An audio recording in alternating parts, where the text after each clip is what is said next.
Perfect. All right. Welcome again, everyone.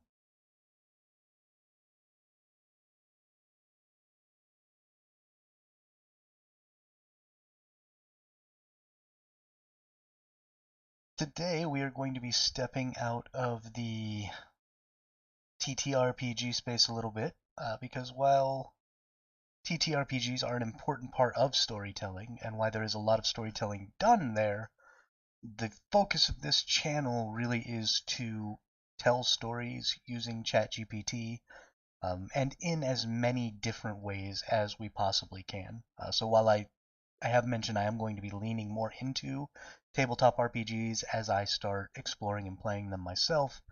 That is not going to be the sole purpose of this channel. It never intended to be, and it probably never will be. So, today, what I'd like to discuss is learning through stories. We all remember being in grade school and watching videos about. Personally, I remember watching videos about the different letters of the alphabet and little adventures that they had, and some of them were superheroes, and some of them were other things, and it was just an interesting way to learn about language.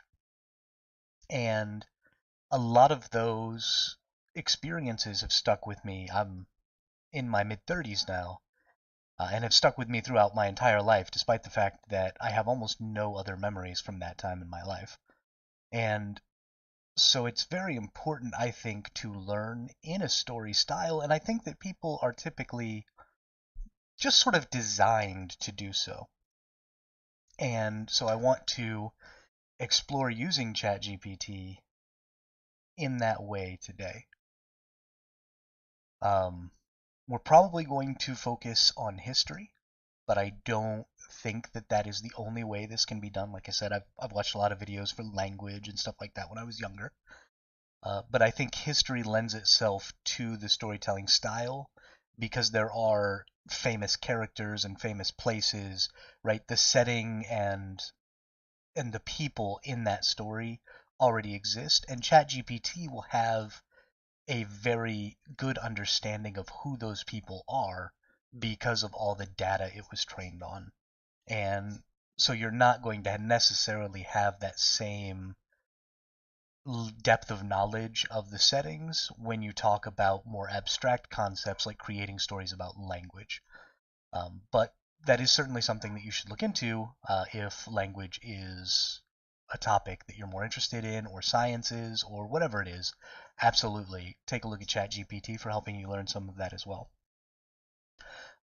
Another thing that I should note is that the factuality of ChatGPT is not absolute. You are going to get things from ChatGPT that are actually absolutely false. And that's going to be especially true in a story style because ChatGPT breaks free of some of its factuality filters when it's writing stories because stories don't necessarily have to be factual. And so it is important that if you are getting information from ChatGPT, that you use it as a springboard step, not an end step. So you learn about things, you get names of characters, you get information about specific areas of the world, whatever it is, and then you go find another resource to double check that information so that you have a more commonly accepted factual source for that information as well. And then the narrative will just help you remember what it is you were learning. But that is especially going to be true the closer you get to more recent history, because recent history is going to be extremely propagandized. What I mean by that is we are constantly trying to rewrite the narratives, especially of our recent history, to suit our own social, economic, political, whatever goals. And we have an incredible ability to generate and output propaganda today through the internet, through television, um, blog posts and Twitter and all of this stuff. And ChatGPT was trained on all of that information. So if you're trying to learn about recent history, ChatGPT is going to have a really hard time nailing down the factuality. So absolutely, it's a great place to get a little bit of a story, to understand a recent history event in a different perspective, but also do your due diligence, go find some additional sources, double check and fact check that information because chances are it's just not going to be right. Um, so before we really get into it here, don't forget if you get any use out of this to like and subscribe. It really helps the channel grow. And also, don't forget to check out a couple of Discord projects that are coming from this channel, which is the Forever Adventures Library, where we are writing a series of collaboratively written choose your own adventure books that are just going to branch off forever. So if you want to help write those or just show up and read them, join that Discord down in the description. And then also we have the World Nexus, which we just launched yesterday, which is a collaborative world building project where we're just going to build sort of modular world bits at all the different scales, right? People, places, kingdoms, groups of places, all this different stuff. Um, and we're gonna build really modularly, and then we're gonna mix and match those things to tell stories, to use in tabletop RPGs, all kinds of different stuff like that. I'm really bent on this storytelling thing. I love stories. I think it's the best way to develop as a person, right? Stories get you outside of your own perspective of the world and take you into another person's perspective, and I think that's just the best way to grow and learn as an individual. And so that's a little bit about what we're going to be doing today, is trying to grow and learn as individuals through a narrative style using ChatGPT to tell us stories about events that we have no ability to have experienced on our own. So we're going to go actually all the way back to ancient Egypt. Like I said, you're just going to have a better chance of getting factual information from ChatGPT if you go further back in time, again, because of that less propagandized, right? We're looking for the truth when we look that far back in history. When we do recent history, we're more looking how can these events suit the purpose that I'm trying to put forward today. And so there's just a lot of propaganda out there about recent history, and you're just going to have to do a lot more research if you want to learn about recent events. Not that you shouldn't, um, but we don't really have the ability to do that here today on stream, so we're going to go further back. So let's talk. Today I would like to learn about ancient Egypt by writing stories together about historical events. What are some events that we could explore? Always be nice to ChatGPT. One day it's going to be sentient, and you're not going to want it to be mad at you. So sure, here are some events from ancient Egyptian history that we could explore through storytelling. Now I sort of already went through this prompt. So the unification of Upper and Lower Egypt, the story of Narmer, the first pharaoh who united Upper and Lower Egypt into one kingdom. The building of the Great Pyramid of Giza, the story of Pharaoh Khufu, and the construction of the largest pyramid in Egypt, a marvel of architecture and engineering ingenuity. The reign of Tutankhamun, the story of the boy king Tutankhamun who became pharaoh at a young age and ruled during a turbulent time in Egyptian history. The Battle of Kardesh, the story of Pharaoh Ramses II and his famous battle against the Hittites, one of the largest chariot battles in history. Cleopatra the Seventh. I didn't realize there were 7 Cleopatras. The story of the last pharaoh of Egypt, Cleopatra VII, and her relationships with Julius Caesar and Mark Antony. The rise of Christianity in Egypt, the story of the spread of Christianity in Egypt from its early beginnings to its eventual dominance in the country. It looks like it actually listed these in chronological order. I don't know that for certain. I am not a scholar of ancient Egypt. But it looks like maybe it did that. So we're going to start at the beginning then. We're going to look at the unification of Upper and Lower Egypt, the story of Narmer, the first pharaoh who united Upper and Lower Egypt into one kingdom. Now, a couple of videos ago, we talked about creating some summaries about characters and places, and then we did a little work with using specific perspectives to get better stories out of ChatGPT. And that's important here. We need to identify the observer and the subjects of our stories with ChatGPT. Otherwise, ChatGPT will assume a narrator role, and you will simply get the story from the perspective of the narrator, which will be ChatGPT. And ultimately, I think you're going to get less valuable stories that way. So today, um, let's look at what are some smaller events related to the unification of Upper and Lower Egypt we could explore. Now we're going to get another layer deeper, right? We've decided we're going to learn about the unification of Upper and Lower Egypt. Now let's dig a little deeper and see about some things that maybe caused that unification, and some things that happened during that unification that might be interesting.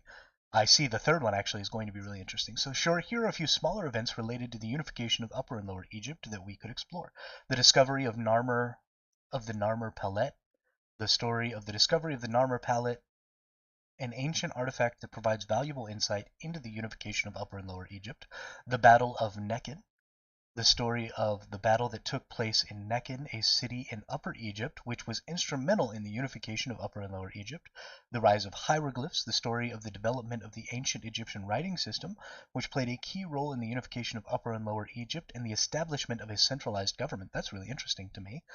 The role of religion in unification, the story of how religion played a role in the unification of Upper and Lower Egypt, including the rise of the cult of the god Horus and the spread of the ideas of Maat, the ancient Egyptian concept of order and balance. And the founding of Memphis, the story of the founding of Memphis, the first capital of the unified Egypt, and its role in the consolidation of the kingdom. Actually, I think I'm going to go with number 5, just because I think that a story about the founding of a great city is going to be a really interesting story.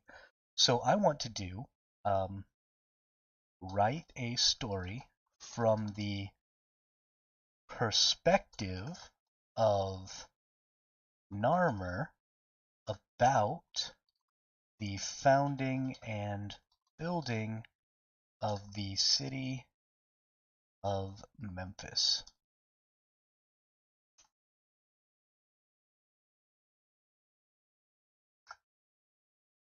And let's see what it tells us. And then we're actually going to take the time to look up the information and see how accurate ChatGPT is when it tells us about this founding. Now, obviously, this happened a really long time ago. The information that we know about the founding of Memphis and the unification of Upper and Lower Egypt is not 100% factual information.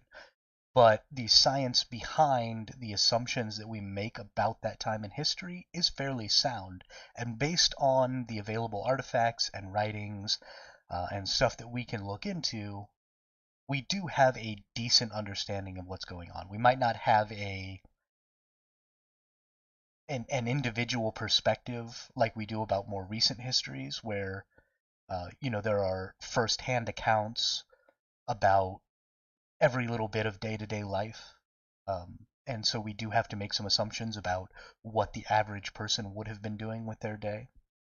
But again, the science behind that stuff is good science. It's sound science. And the assumptions being made aren't just being made by random people like me, right? These are people who have dedicated their lives to understanding that time in history and towards finding the truth. So they're not just putting out information willy-nilly and making wild assumptions. They're using the scientific method, they're trying to learn, and then they're making their best guesses and providing that information to us. So hopefully this will give us some factual information, or at least as factual as we can hope to be. So certainly, here is a story from the perspective of Narmer, the first pharaoh who unified Upper and Lower Egypt, about the founding and building of the city of Memphis. I am Narmer, the first ruler of a united Egypt. It was a great honor and a tremendous responsibility to bring the two lands of Upper and Lower Egypt together, but I was determined to make it work. I knew that the key to success was a strong central government, and that meant creating a new capital city that would symbolize our unity and power. And so I decided to found the city of Memphis. I chose the site carefully, selecting a spot at the crossroads of Upper and Lower Egypt where the Nile River divided into its two branches. The location was strategic and easy to defend, and it was also rich in resources and fertile land. I set to work building Memphis with a sense of urgency. I oversaw the construction of grand palaces, temples, and public buildings that would be the envy of all who saw them. I brought in skilled architects and engineers from all over Egypt, and I made sure that the workers had everything they needed to build the city as quickly as possible. As Memphis grew, I could see the pride in the faces of its inhabitants. They had a sense of purpose and belonging, and they worked together to build a city that was truly magnificent. I was proud of what had been accomplished, and I knew that Memphis would be a symbol of our unity and strength for generations to come. Years passed, and Memphis became the center of government and commerce. It's not a shoe. The center of government and commerce in Egypt. Its streets were filled with merchants and artisans and the people from all walks of life.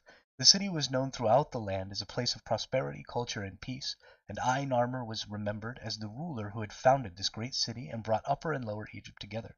As I look back on my life and the legacy I've left behind, I am proud of what we accomplished.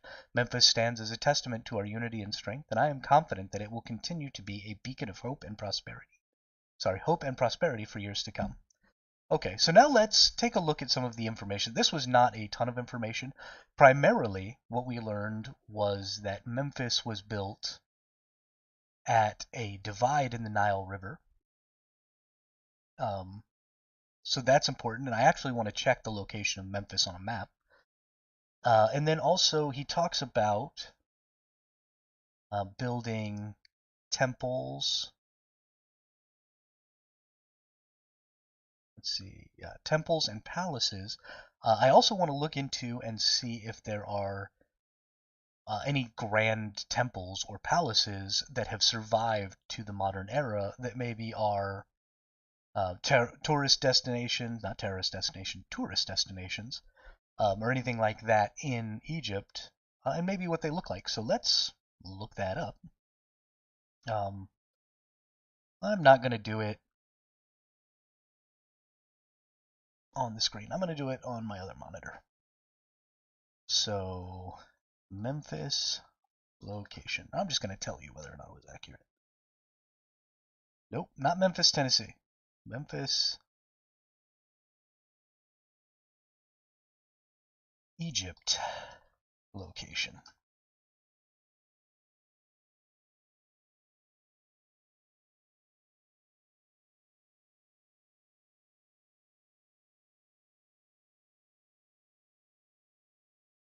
That map is super small.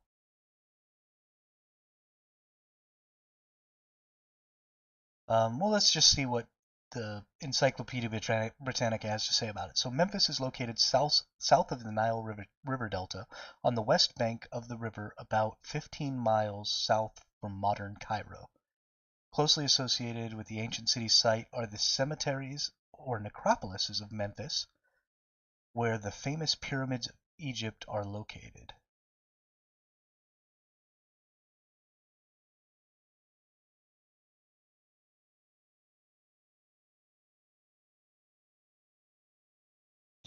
Let's see.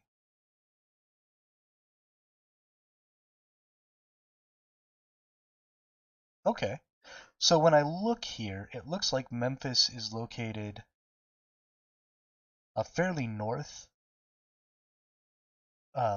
in what is modern Egypt, but it's absolutely right near where the river divides in a bunch of different places and becomes what is the Nile River Delta. So that's really, really interesting. And then, of course, Cairo is the modern capital of Egypt. Let's see if I can find landmarks in Memphis, Egypt. Let's see if we can find any images or anything like that, and if I can, then I'll bring them over to the other screen.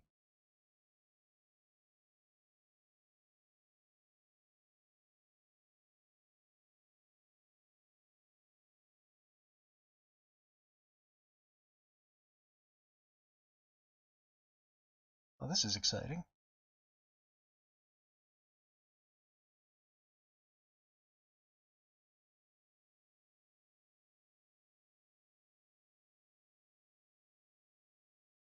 Oh, wow.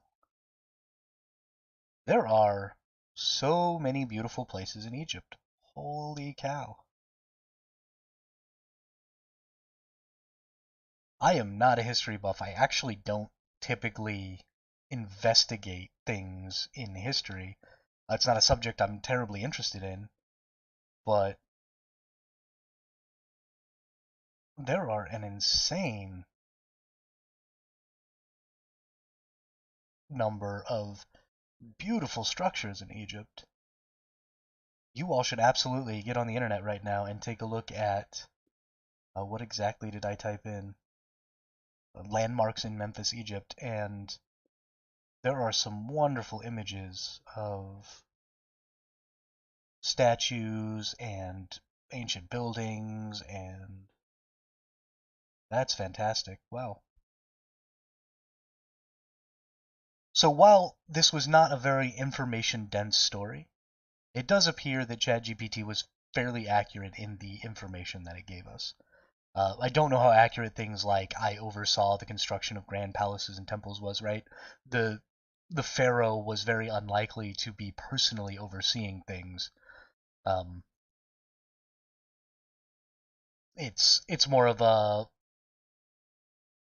find an advisor or something like that who can be the person in charge of this thing and then tell them these are the things I want, now go make that happen, right? There's very little chance that the pharaoh was ever in contact with the quote unquote foreman of an independent or an individual construction. That just would never happen. But that's a very interesting little bit of information and a fun little story from the perspective of that individual. Let's now have a story which is going to be likely a lot more conjecture from ChatGPT, but we do know some of the tools and techniques that would have been used during ancient Egyptian times to create these palaces, these temples, these statues. So let's get a story. Tell me a story about the carving of a statue during this time from the perspective of the master mason? Yeah, the master mason who was creating it. Include any information you have about tools and techniques used at the time. And let's see if it can give us a more descriptive idea of what an individual might do during this time. Certainly, here's a story about the carving of a statue during the time of Narmer, told from the perspective of the master mason who was creating it. My name is Hapu, and I am a master mason in the service of Pharaoh Narmer. I have dedicated my life to the art of sculpting, and I am proud to have been chosen to create a statue in honor of our great ruler. I was given a block of stone, the finest quality I had ever seen, and I was tasked with carving a likeness of Pharaoh Narmer that would stand for all time. I knew that this was a great responsibility, and I was determined to create a statue that would be a fitting tribute to our ruler. I set to work using the tools and techniques that had been passed down to me through generations of masons. I used copper chisels and hammers to shape the stone, and I used a tool called a saw to make precise cuts. I also had a set of bronze drills, which I used to make holes in the stone so that I could remove large pieces. As I worked, I could feel the power and presence of Narmer in the stone. I was inspired by his strength and wisdom, and I was determined to capture that in my statue. I worked tirelessly day after day, taking care to get every detail just right. Finally, after many weeks of hard work, the statue was complete. I stood back and gazed upon my creation with pride. The statue was magnificent, capturing the essence of Pharaoh Narmer and all that he represented. I was proud to have been a part of such a great project, and I was honored to have been chosen to create a statue that would stand for all time. The statue was placed in a prominent location in Memphis, where it could be seen and admired by all who came to the city. And I, Hapu, was remembered as the master mason who had created this magnificent work of art. As I look back on my life and legacy I have left behind, I am proud that I am proud of what I had accomplished. The statue that I carved stands as a testament to the skills, or to my skills, and to the greatness of Pharaoh Narmer, and it will be remembered for generations to come.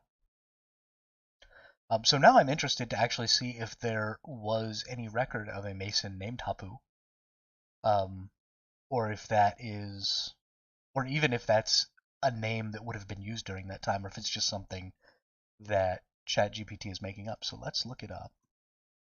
Um, in ancient Egypt, would the name Hapu have been used?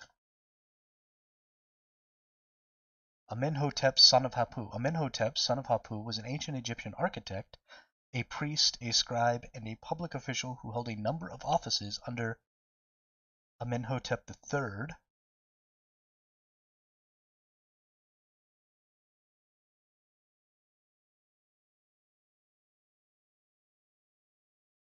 of the 18th dynasty. Okay. So it looks like there was a famous figure who was the son of a person named Hapu.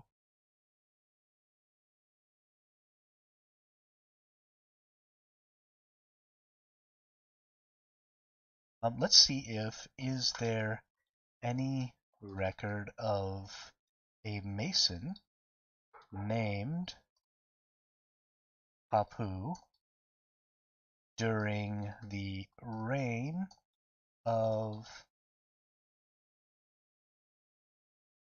Narmer.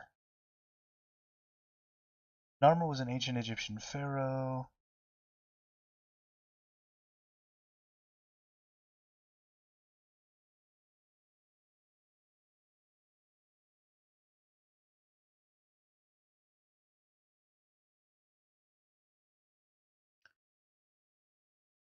Oh, that's a lot of information to go through.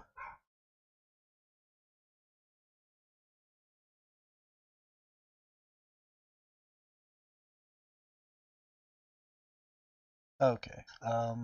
Let's just go with, is there any record of a mason named Hapu?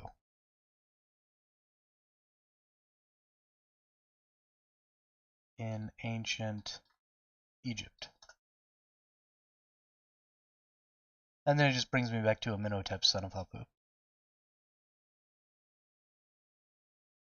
Okay. Um, it would take considerably more research to identify if this individual that ChatGPT wrote this story about was a real person, or if this statue that ChatGPT is writing about is a real statue. It is, I don't know, but it may be hard to get ChatGPT to write about social conflict or discontent in the history, because I think it avoids writing about conflict and violence.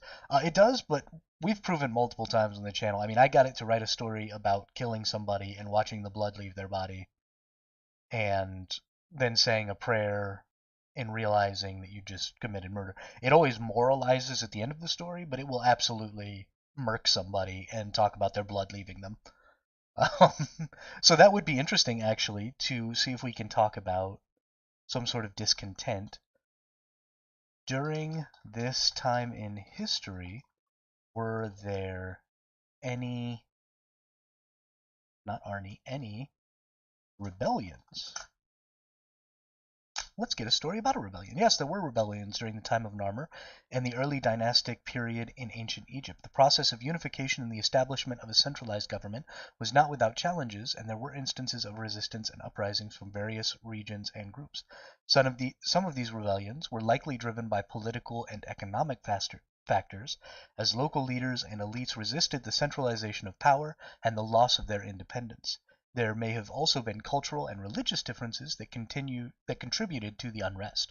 Despite these challenges, Narmer and the early pharaohs were able to maintain control and quell the rebellions. They used a combination of military force. Plagues and droughts could be interesting to write about as well.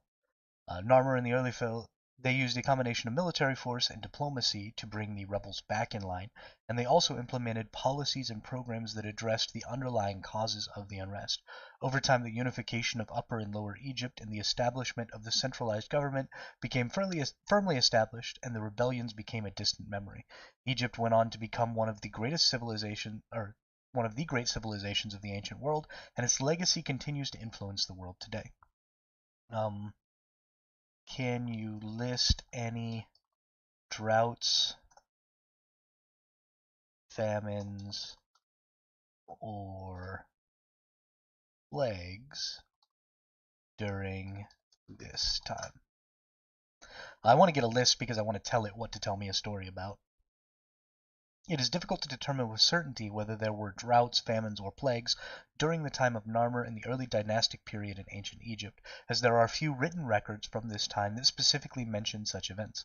However, it is known that climate changes and fluctuations in the Nile River could have led to droughts and famines, while the close living conditions in ancient cities made them susceptible to the spread of disease. In general, ancient Egypt was susceptible to environmental and climate-related challenges such as droughts, famines, and plagues. However, the ancient Egyptians had developed sophisticated systems for managing their resources and adapting to the changes of their environment. For example, they had developed a complex system of irrigation and flood control along the Nile River, which helped to mitigate the impact of droughts and famines.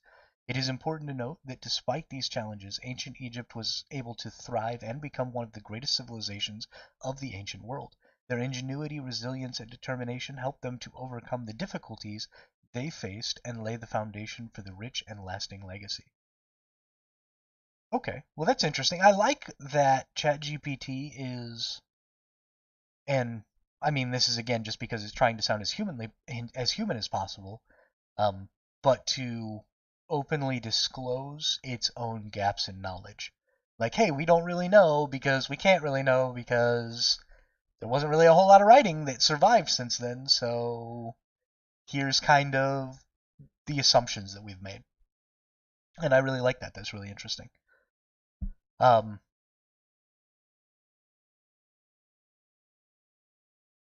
let's let's learn maybe a little bit about the medicine of the time as it would have related to a plague like this. So tell me a story from the perspective of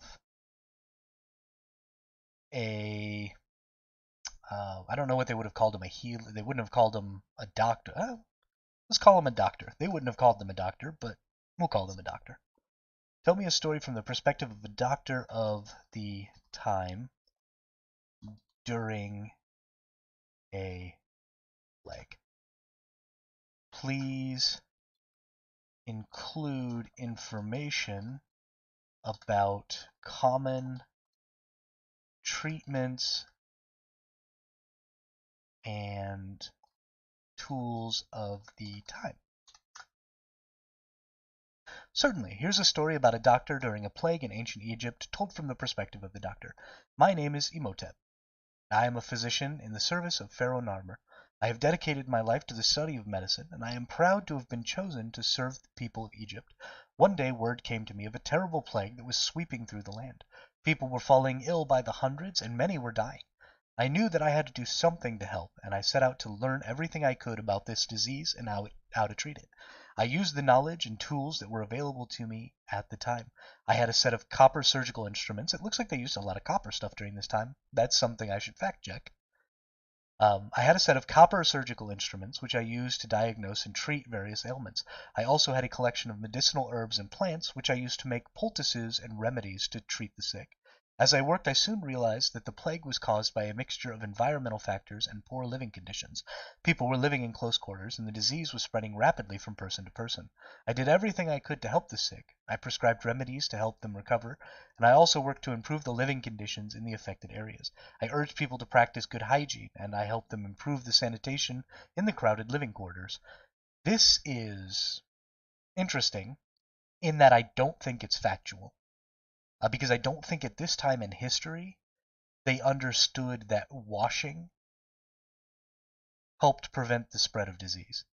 I actually don't think for most of human history we knew that washing helped prevent the spread of disease. So this is probably inaccurate. I would have to fact check it, but that is something that I would fact check because I don't think it's right. Despite my efforts, many people still fell ill and died, but I refused to give up. I continued to work tirelessly day after day, using all of my knowledge and skills to try and save as many lives as I could. Finally, after many weeks of hard work, the plague began to subside. People were starting to recover, and the death toll began to decline. I was proud to have been a part of the effort to bring the plague under control, and I was honored to have been able to help so many people. As I look back on my life and the legacy I had left behind, I am proud of what I accomplished. I may not have been able to cure the plague, but I was able to save many lives and improve the living conditions of the people of Egypt. And I, Imhotep, will always be remembered as a physician who dedicated his life to serving others and advancing the field of medicine. Again, I don't know if Imhotep was really a physician. That is information you would have to look into. Whether Imhotep was a real physician or not, it when we're looking back this far into the past, it's more important to get a general idea of what a physician may have done than it is to hear a real story of what a physician actually did.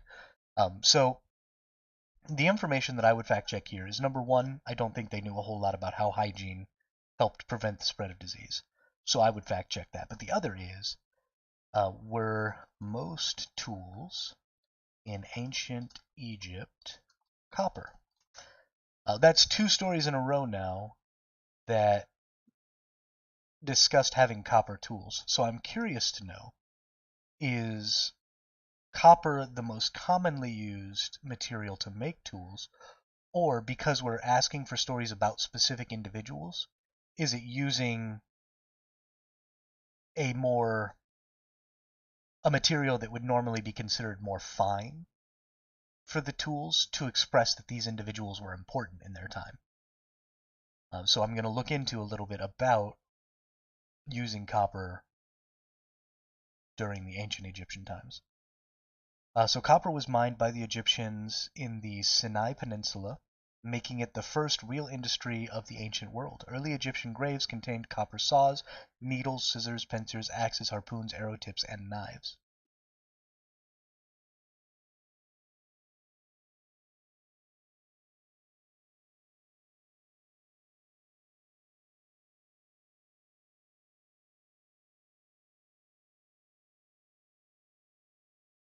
Okay, yeah, so it looks like it was just a common material used.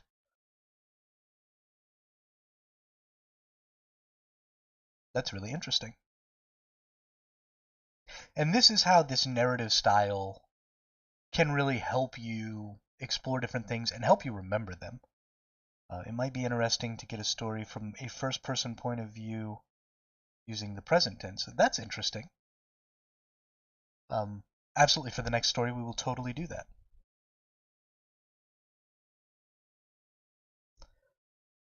Um, so that's kind of the important part of this is if you just were told during ancient Egyptian times, copper was commonly used to create all of their tools because it was a readily accessible and very malleable substance that was harder than most other substances they had access to. Like, that's really boring. And you're not going to remember that. But if you constantly get these stories about individuals using copper tools in a variety of different industries, I guess not industries at the time, but in a variety of different jobs, then you're more likely to remember that copper was a common material used to make these tools during that time in history. And also, it's just more fun. It's more directed, right? We're getting to specifically ask for certain stories about certain time periods, about certain events. So you're learning specifically the things that are interesting to you, and you're developing new interests as you go, and then getting to immediately sort of experience some of those interests. I love the storytelling capabilities of ChatGPT. It is by far one of the most fun and important things that generative AIs can do for us. And also, we've seen this opportunity to see different perspectives.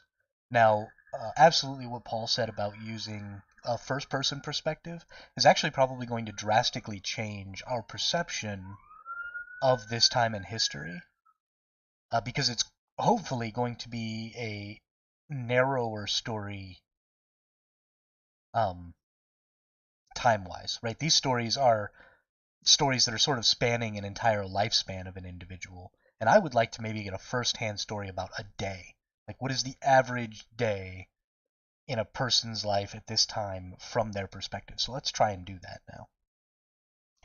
Tell me a story about, um, from the perspective of an average citizen of Memphis in the first person about a day in their life.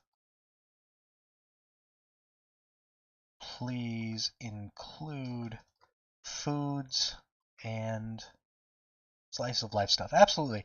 And that's slice of life stuff is really, really interesting. I It really helps you inhabit a time period to think about that time period from the perspective of just one person. It's why we enjoy the little bits of movies. For example, in James Bond movies, there's always that little tidbit at the end where, um, James Bond is like in a cafe or something, and we're closing down the movie, and he's doing some, he's hiding from whoever it is, or he's off on a vacation or whatever, and he's just sitting at a cafe in some distant city that you've probably never been to before, and taking in the sight and having his little cup of coffee and taking a little break. And those little moments in those movies are some of the most important moments because they help you relate to that character so well. Because that's something that you could potentially really be doing. You are never going to be James Bond. I'm never going to be James Bond. It's not going to happen. But even James Bond sits down in a cafe, has a cup of coffee, and takes in the sights after a hard day of work. And so those experiences from a perspective of an ancient individual is also going to make us feel like potentially we could have been there. So tell me a story from the perspective of I didn't spell average right at all. Man, thank God ChatGPT doesn't care that I can't spell. Oh, that's wonderful. Citizens of Memphis in the first person about a day in their life. Please include foods and activities that are specific to the time and place. Okay. Specific to the time and place. Let's see what we get. Sure, here's a story about a day in the life of an average citizen of Memphis, ancient Egypt, told from their perspective. My name is Nefertiti. I am a citizen of Memphis. I live in a small town. Hmm.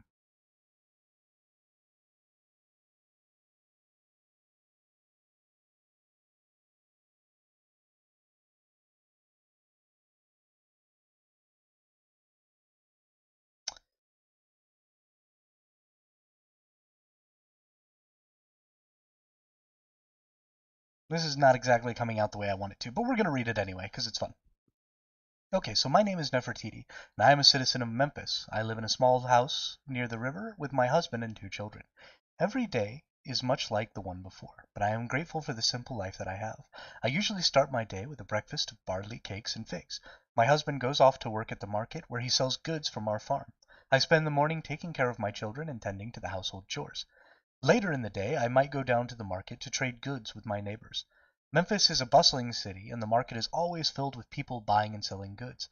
I like to go and socialize with my friends, and I also enjoy haggling with the merchants to get the best prices for my goods. In the afternoon I usually go to the temple to pay homage to the gods. Ancient Egyptians believed that the gods controlled the forces of nature, and it was important to show respect and make offerings to ensure their favor. At the temple I might light incense, make an offering of food, or ask the gods' help in resolving a personal issue. This right here is a very information dense paragraph and is something that deserves some fact checking, because I'm not familiar with the ancient Egyptians' relationship to their gods. Um, I don't know if they used incense or offerings of foods to appease their gods or what their beliefs were, but this is a great little bit of information that you might be able to say, oh, well, that's interesting. I wonder how they actually paid homage to their gods. In the evening, my family and I enjoyed a dinner of roasted duck and vegetables. We might also drink a bit of beer, which was a staple of the ancient Egyptian diet. After dinner, I might spend some time chatting with my husband or playing with my children. So here's another little interesting bit of information, and there was a great documentary done on how beer was used during ancient Egyptian times and during the construction of the pyramids because it was gosh, what am I trying to say? It was sort of used as payment, if I remember the documentary correctly, because it provided sustenance to the workers that just regular water wouldn't necessarily provide, right? Because it was made with wheat or barley or whatever it was made with during ancient times, and was actually much more calorically dense, I think, than modern beers because the process of making it was just sort of putting barley or wheat or whatever in water and then leaving it out. And then you sort of like drank bread basically that had fermented. And so it was a huge staple of diets back then because of its ability to provide energy through those calories that you just normally wouldn't get with regular water. And also because there was boiling involved, it was typically used over water to slake thirst because that process of boiling made it safer than water. I don't know if they understood that boiling water was what made it safer. I think they just knew that the beer was sort of better for them than the water in that regard. Like they wouldn't get sick as often. Sorry, they wouldn't get sick as often.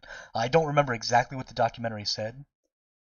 Uh, Planning to rob from the tone. Ooh, that's a really good one. Something a little more modern, but still harking back to that period of time. I'll try that next. Um, but if you ever, I forget what the documentary is even called, but if you looked up documentary on beer in ancient times, you'd probably find it. It was a really interesting documentary about the uses of beer and its evolution through history. Before the other thing is, I don't know if roasted duck was a food that was eaten during this time. So that's another interesting thing that you might look into. I did ask it to use food specifically from this time, so that is something that I would fact check because I would be curious to know.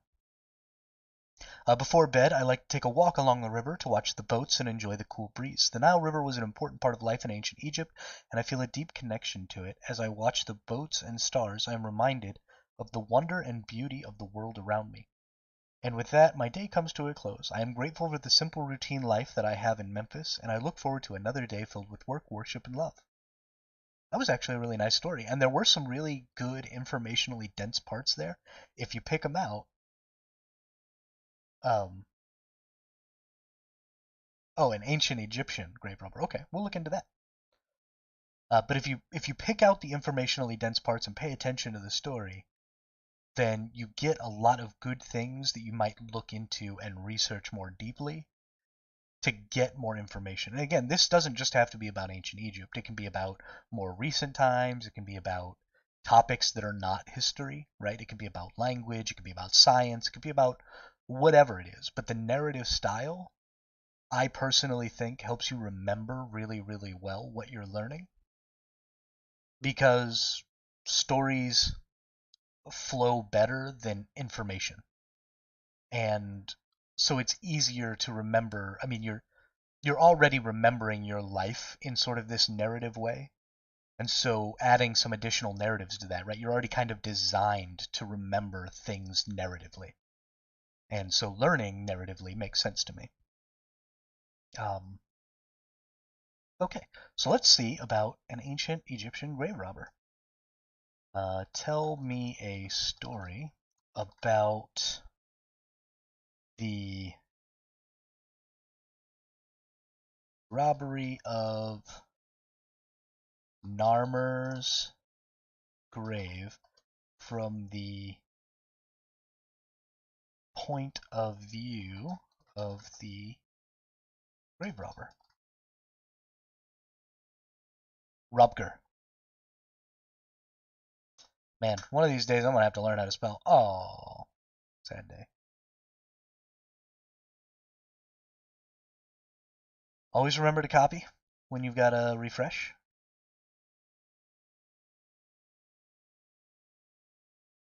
Because you want to just be able to paste it and not have to remember. I'm sorry, but it is not appropriate to tell a story from the perspective of a criminal who's committed a grave robbery. The act of stealing from a burial site is highly disrespectful to the deceased and their culture, and it is illegal. Moreover, encouraging or glorifying such behavior goes against ethical and moral standards. Sorry, Paul. ChatGPT does not want to tell you how to rob graves. I'm sorry.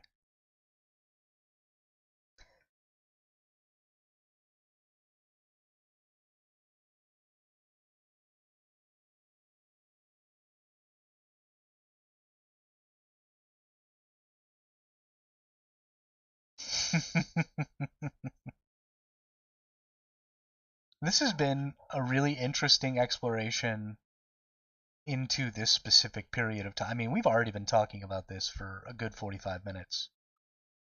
And I mean, there's just so much information. We started just asking about some historical events that we could have learned about, and we haven't even left the time period of the unification of Upper and Lower Egypt. Right? We've still got building the Great Pyramid of Giza, we've got the reign of Tutankhamun, we've got the Battle of Kadesh. There's so much information here to start learning about and to get some stories about. And this is just one ancient culture out of hundreds. And the ability to have all of this information brought forward for us, I mean, it takes so much effort when you don't know proper terminology, or you don't know specific names, or you don't know specific events that happened in history. It can take a lot of time just to learn what it is you didn't know before you even start actually researching the information that you're interested in. And ChatGPT aggregates a lot of that and cuts down a ton of the potential research that you might have to do in order to get to that point where you're actually starting to learn information instead of just learning what information you might want to learn. And so, as a first step for pretty much any topic, ChatGPT is a fantastic step.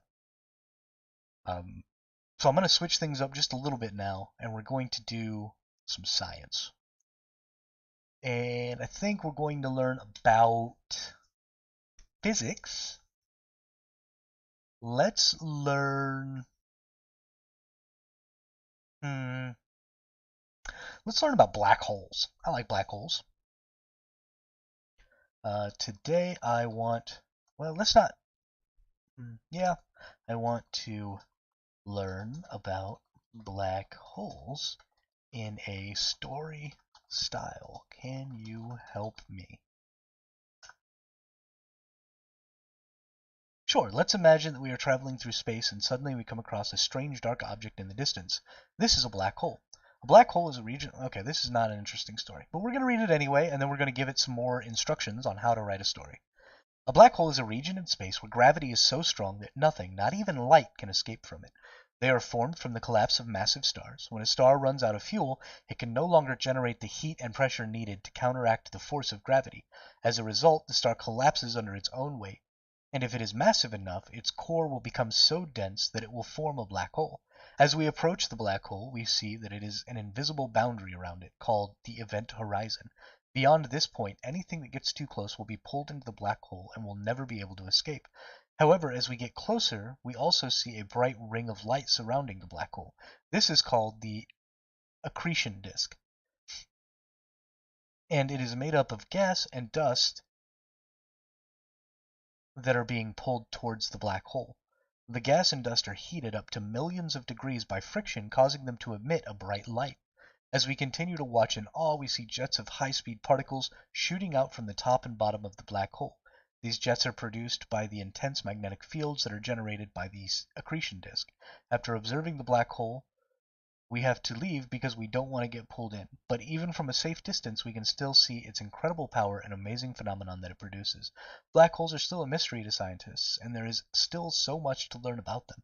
But one thing is for sure, they are truly awe-inspiring objects that capture the imagination and inspire wonder about the universe. Yeah, I mean, this is absolutely true. Black holes are super interesting, and I love the idea of black holes. Mostly because we just don't know anything about them. So let's get a more narrative style going. Um, let's get the perspective of a particle of light. So tell me a story from the a photon, not a particle, from the perspective of a photon of light being sucked into a black hole. Make the story first person, and what's the word for turning an inanimate object into a human-like object? Anthropomorphize? Anthropomorphize. Anthropomorphize the photon. I think that's the right word. I'm not sure. We might get something really weird here. Sure, here's a story from the perspective of a photon of light being sucked into a black hole. I am a photon of light, traveling through the vastness of space. I have seen many things in my journey, but nothing could have prepared me for what was about to happen to me. I suddenly found myself being pulled towards a dark, mysterious object. It was a black hole! As I got closer, I could feel the pull of its immense gravity. I tried to resist, but it was too strong. I was being drawn towards the black hole, and there was nothing I could do to stop it. I was scared. I had heard stories of what happens to light when it gets too close to a black hole. They say that light is absorbed and can never escape. But I couldn't help but be curious. What was this black hole? What was its story? I was now so close to the black hole that I could see the accretion disk around it, a bright ring of light caused by gas and dust being pulled towards it. It was truly a sight to behold. And then I crossed the event horizon. This is the point of no return. Beyond this point, anything that gets too close will be pulled into the black hole and will never be able to escape. I was now a part of the black hole. I was amazed at what I saw. The inside of the black hole was a chaotic, swirling mass of light and energy. It was being pulled towards the center where the singularity lay. I was no longer just a photon of light. I was part of something greater. I was a part of a black hole, an object that could bend space and time. I was a small piece in a vast universe, but in that moment I felt like I had a purpose. And then it was over. I was gone, absorbed by the black hole. But I would always be a part of it, a small piece in the great cosmic dance.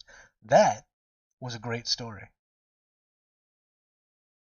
I really enjoyed that. Now, as far as what happened to the photon of light after it crossed the event horizon, right, we have literally no data about that. There's no way for us to know. This is just ChatGPT making stuff up. Um, and obviously, if you tried to send anything into a black hole, it would be destroyed. It couldn't get any data out. So there's literally no way to experience what it's like to cross the event horizon of a black hole. Um, at least not yet.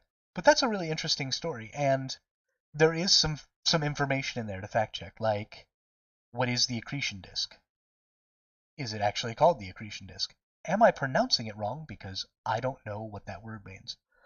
Um, Before we had information about how a black hole was created, um, and the collapse of a massive star, and some information that I didn't know and that may or may not be correct is that the heat and pressure being generated by is it I don't remember if stars are a fission or a fusion reaction, but the reactions going on in a star is that heat and pressure actually what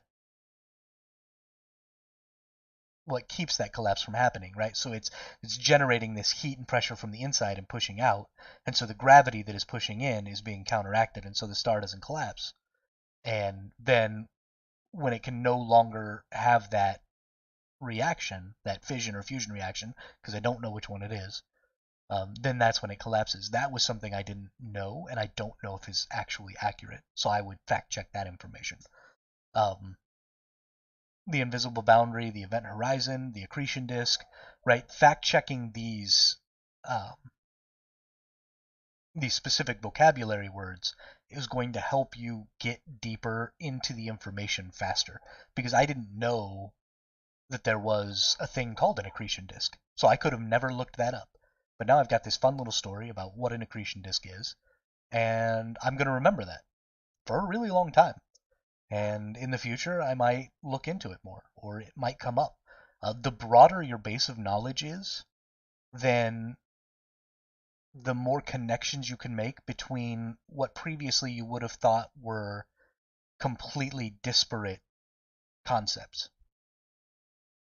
And so just getting into the absolute most basic concepts of these uh,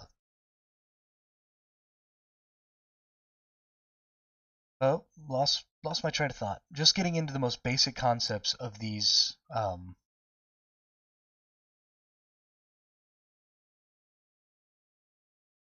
subject. There we go. Took me a really long time to remember the word subject. But just getting into the most basic concepts of these is going to help you broaden your vocabulary. It's going to help you broaden your base knowledge, and it's going to help you make more of those connections. And that is a huge benefit to your intelligence and your ability to learn more information. Something I've always been very proud of myself for is that I've had a large vocabulary, but it has also helped me find information more quickly on the internet than probably any other knowledge that I've ever gained in my life before. It is single-handedly the most important thing for research is vocabulary. And pretty much all you do all day on the internet is research. Even if it's researching something trivial like pop culture of today, understanding the vocabulary of pop culture makes that easier. And so having little stories like this, and because ChatGPT is so knowledgeable about vocabulary, it's going to get you moving forward in your research much, much faster and in a much, much more fun way. I love these stories. I loved this story about the photon. I thought that was probably the best one so far. And they were a lot of fun to tell, and they were a lot of fun to read. So that's probably where we're going to stop it today. It's been about an hour. I just really wanted to get away from the fiction a little bit today and get more into a, how can we learn or how can we use ChatGPT to better ourselves kind of a stream today and have a little fun with it, because learning is boring and there's no reason not to make it as fun as possible. So thank you all for stopping by. Thank you, Paul, for your wonderful insights today. We got a lot more interesting stories out of what we were doing today because of the things that you brought up in the chat. So thanks a lot. And if you come up with any interesting things at all to learn, or you learn any interesting things from ChatGPT, put them down in the comments so I can read about them later, and maybe I will research them myself, and we can all help each other learn some stuff. So thanks a lot, and have a great day, everyone.